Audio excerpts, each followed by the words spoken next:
Viva! Bem-vindos a mais um episódio do Dois Olhares, comigo, Patrícia Duarte, com o André Antunes e com o João Gil. Neste podcast, que expõe as duas faces de assuntos relacionados com a criminalidade, trazemos hoje um tema particularmente incómodo: racismos. Vivemos ou não numa sociedade racista e preconceituosa?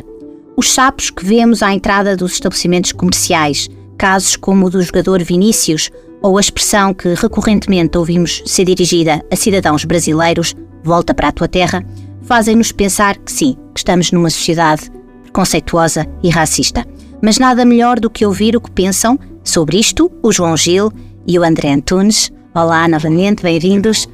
Na vossa opinião, João e André, que formas de racismo veem que estão hoje mais presentes na sociedade portuguesa? Qual dos dois quer começar? Eu posso começar. Eu não sei se Portugal será... Eu não considero que Portugal seja um país racista. Eu diria sim que existe racismo em Portugal.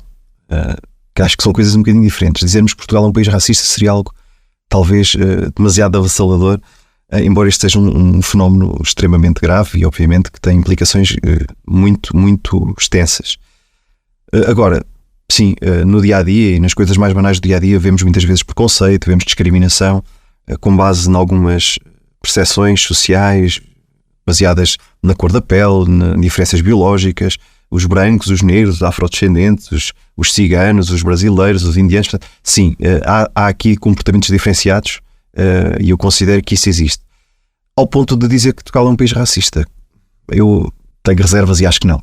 João, qual é a sua perspectiva? Em perspectiva, eu acho que, no geral, Portugal não é um país racista. Portanto, temos aqui um exemplo à nossa frente, que é a doutora Patrícia. Dá perfeitamente para ver que não é uma pessoa racista, e pessoas com quem eu já trabalhei que não são.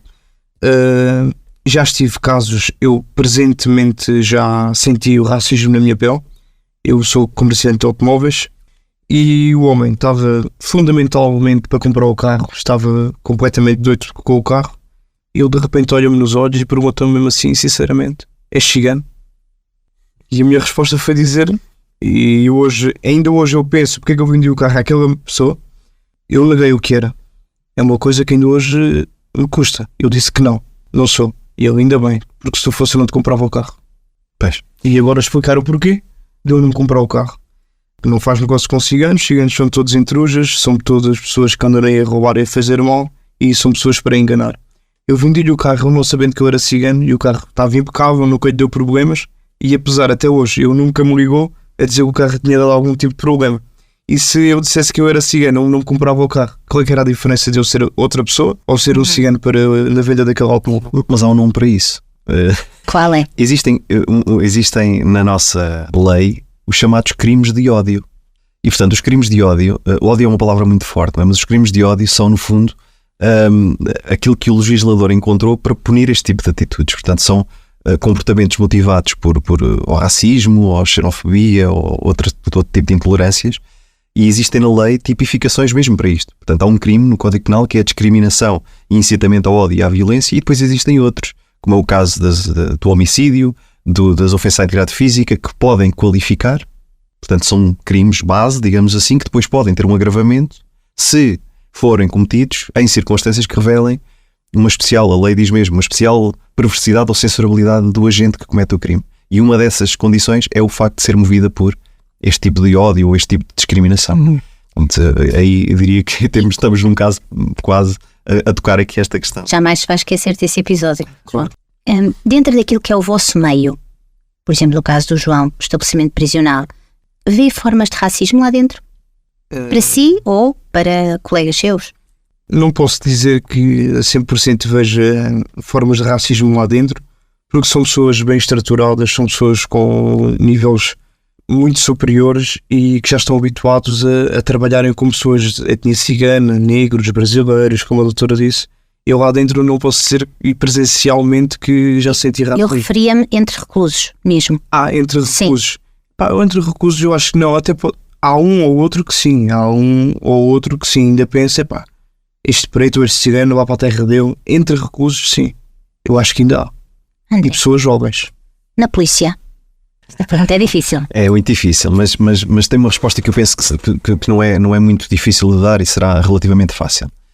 Na polícia, eu penso que até já disse isto aqui anteriormente, o que existe é um espelho da sociedade. Portanto, os polícias vêm da sociedade e, portanto, nós temos nas nossas fileiras pessoas de várias etnias, de várias origens, de vários contextos sociais e, portanto, a polícia não pode, portanto, tendencialmente a polícia é heterogénea deste ponto de vista, portanto, não tem aqui qualquer base de racismo, nem poderia ter, portanto, seria altamente censurável se tal acontecesse.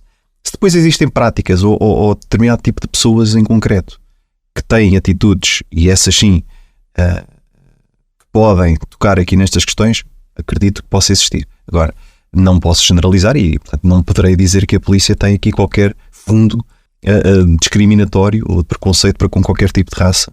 Há uma tendência crescente para integrar na polícia elementos de comunidades diferentes, até porque isso provavelmente ajudaria em determinadas situações, ou não?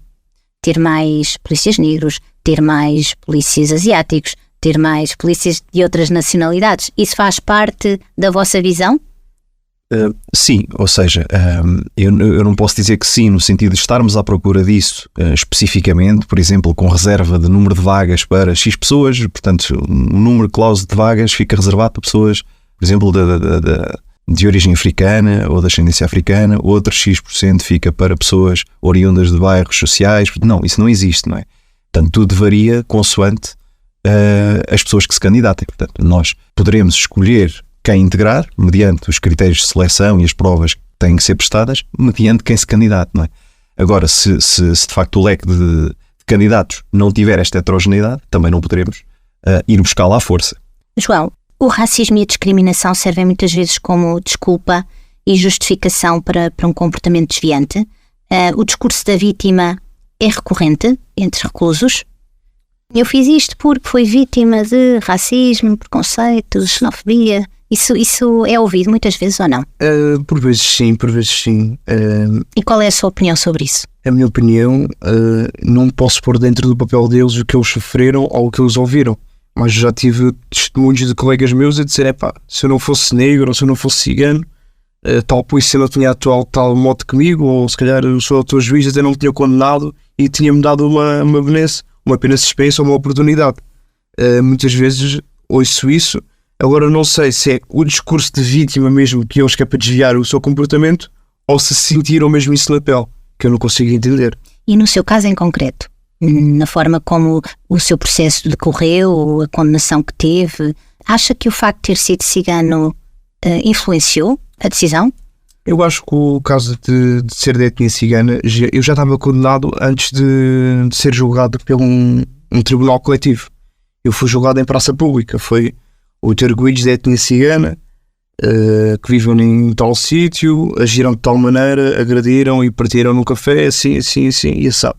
Eu, antes de ter sido condenado, já estava condenado pela população a nível mundial. A nível, sim, em todos os jornais, pessoas de etnia cigana, fizeram nisto, fizeram no outro, e para o mais qualquer, como eu sempre disse, havendo 8 câmaras, só mostraram 3, só mostraram a versão da parte das pessoas do estabelecimento comercial.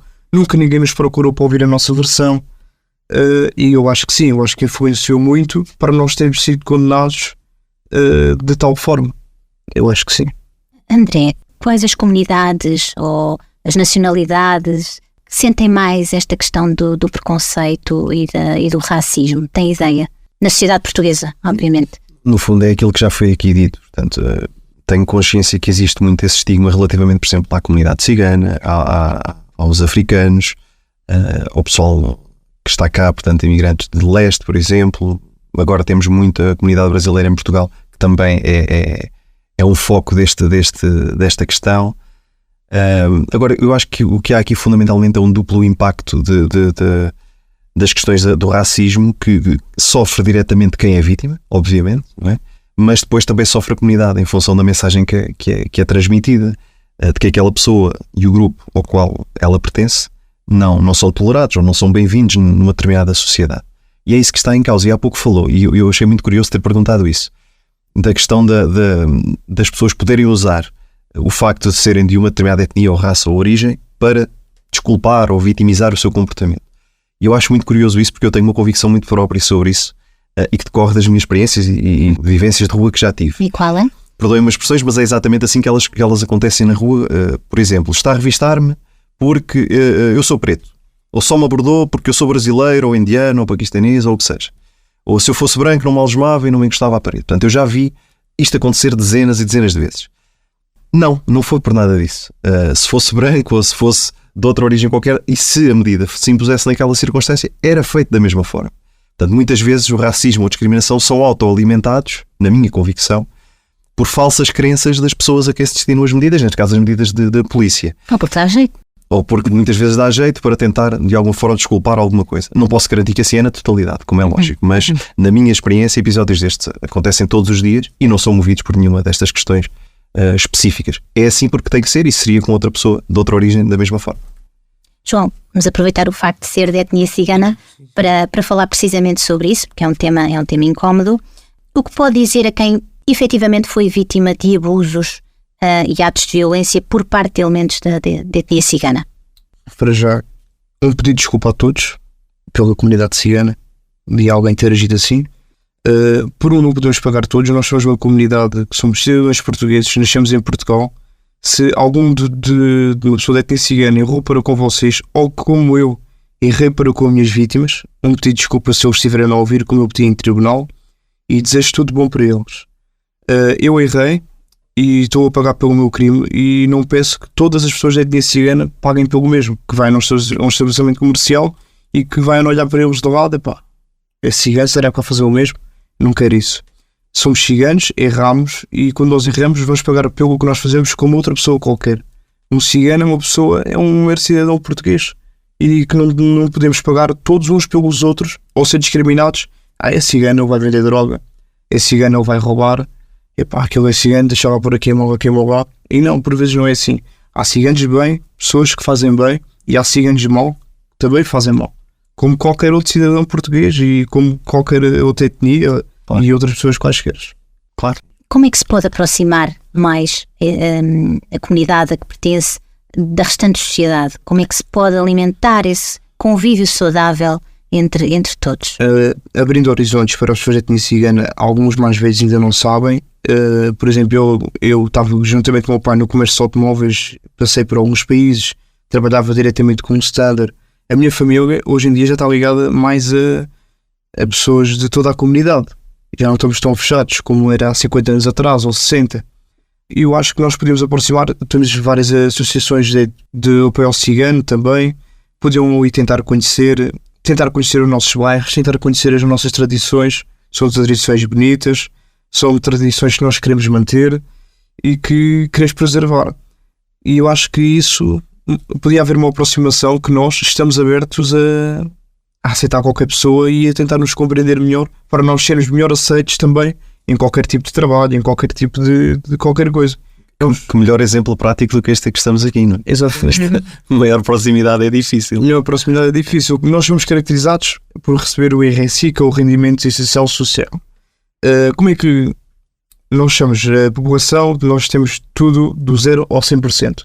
Nós, em 100% de população, apenas 2% da população mundial são da etnia cigana. Temos outros 98%. Apenas 2% da população é cigana.